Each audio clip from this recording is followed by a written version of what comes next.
Hi friends, welcome to குறிஞ்சி.com. Evening ஸ்நாக்ஸுக்கு வெறும் இட்லி மாவு மட்டும் வச்சு நல்ல கிறிஸ்பியான ஒரு முறுக்கு எப்படி செய்யறதுன்னு பார்க்கலாங்க. நம்ம எதுவுமே ஸ்நாக்ஸுக்கு எதுவுமே இல்லை அப்படின்னும் போது நம்ம வீட்டில் இருக்க அந்த இட்லி மாவு வச்சு ரொம்ப ஈஸியான இந்த முறுக்கை நம்ம குழந்தைங்களுக்கு செஞ்சு கொடுத்துடலாம். அதுக்கு நான் 1 கப் அளவுக்கு கொஞ்சம் கூட புளிப்பே இல்லாத இட்லி மாவாக எடுத்திருக்கேன். அன்னைக்கு அரைச்ச மாவா இருந்தாலும் பரவாயில்ல, இல்லை நம்ம அரைச்ச உடனே ஃப்ரிட்ஜில் ஸ்டோர் பண்ணுவோம் பாருங்க, அந்த மாதிரி மாவு எடுத்துக்குங்க.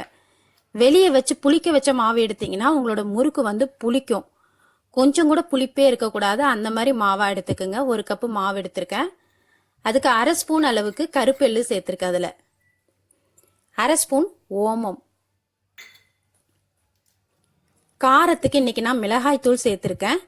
உங்களுக்கு வந்து முறுக்கு நல்லா வெள்ளை வெள்ளையன்னு வரணும்னு நினைச்சீங்கன்னா நீங்க மிளகுத்தூள் கூட சேர்த்துக்கலாம்.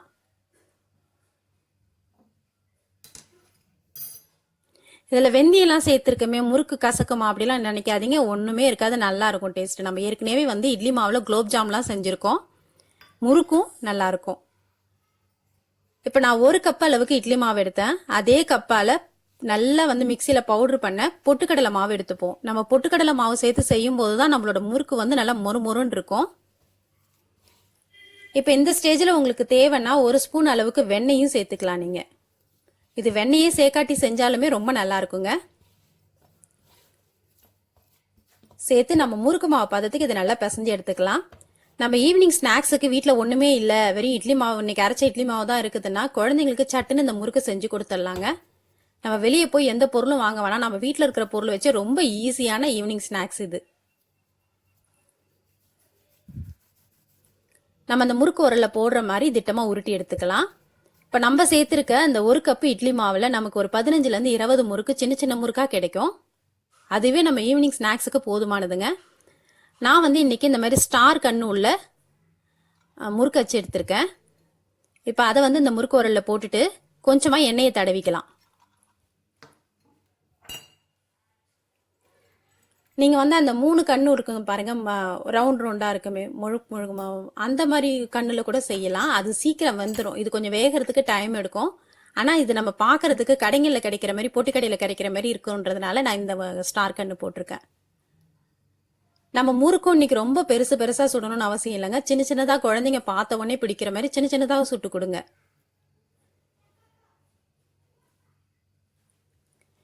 இந்த மாதிரி ஒரு ரவுண்டு சுற்றிட்டு கடைசியாக முடியறது அந்த ஏற்கனவே சுற்றின ரவுண்டோடு ஒட்டி விட்டுடுங்க. அப்போ வந்து எண்ணெயில் போடும்போது அது பிரிஞ்சு போகாமல் நமக்கு முறுக்கு வந்து ரவுண்டாக அழகாக கிடைக்கும். இந்த மாதிரி ஒட்டி விட்டுடுங்க. இந்த முறுக்கு மாவும் பிழியறதுக்கு ரொம்ப ஈஸியாக எவ்வளோ அழகாக வருது பாருங்கள்.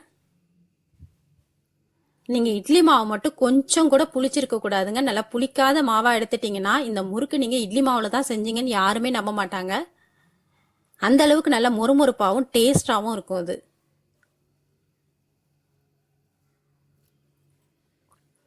சாதாரணமாக நம்ம முறுக்குக்கு மாவு அரைக்கிறோம்னா அதில் அரிசி மாவு உளுந்து நம்ம சேர்த்து தான் அரைப்போம். அதே தான் இட்லி மாவுலையும் நம்ம சேர்த்துருக்கோம். கூட பொட்டுக்கடலை மாவும் சேர்க்கும் போது நம்மளோட முறுக்கு வந்து நல்லாவே மொறுமொறுப்பாக இருக்கும்.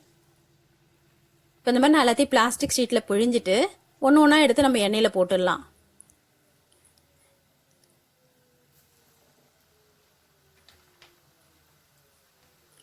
ரொம்ப ஈஸியாக சட்டுன்னு குழந்தைங்களுக்கு இந்த ஸ்நாக்ஸ் நம்ம செஞ்சு கொடுத்துடலாங்க.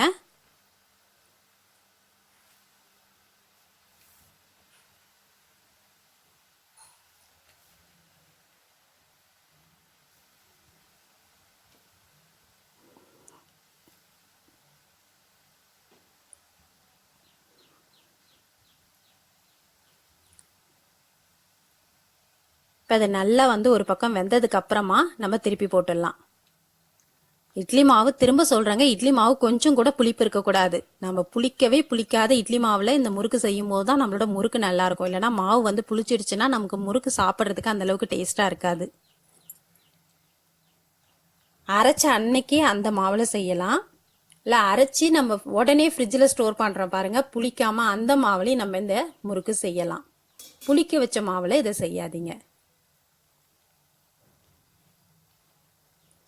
இது நல்லா இந்த எண்ணெயோட சலசலப்பெல்லாம் அடங்கிட்டு நல்லா வெந்ததுக்கு அப்புறம் எடுங்க. இந்த மாதிரி நம்ம ஸ்டார் கண்ணு உள்ள அச்சில முறுக்கு பிழியும் போது இது வேகிறதுக்கு கொஞ்சம் டைம் எடுக்கும்.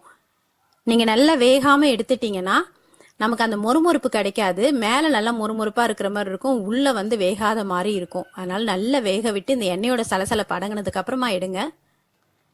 ஹை ஃப்ளேமில் வச்சு பொரிக்காதீங்க, மீடியம் ஃப்ளேம்லேயே வச்சு இந்த முறுக்கை வந்து சுட்டு எடுக்கலாம்.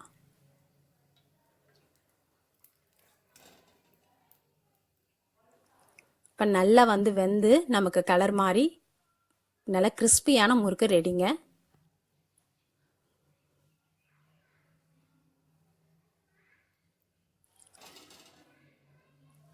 நம்ம சேர்த்த ஒரு கப்பு இட்லி மாவில் நமக்கு இந்த அளவுக்கு முறுக்கு கிடைச்சிருக்கு. ரொம்பவே கிறிஸ்பியான ஈஸியாக செய்யக்கூடிய இந்த இட்லி மாவு முறுக்கு நீங்களும் உங்கள் வீட்டில் செஞ்சு பாருங்கள். செஞ்சு பார்த்துட்டு எப்படி இருந்ததுன்னு சொல்லிட்டு உங்கள் கமெண்ட்ஸை கமெண்ட் பாக்ஸில் கொடுங்க. இந்த ரெசிபி உங்களுக்கு பிடிச்சிருந்தா லைக் பண்ணுங்கள், ஷேர் பண்ணுங்கள், சப்ஸ்கிரைப் பண்ணுங்கள். உங்கள் ஃப்ரெண்ட்ஸ் அண்ட் ரிலேட்டிவ்ஸோட இந்த வீடியோவை ஷேர் பண்ணிக்கோங்க. நன்றி, வணக்கம்.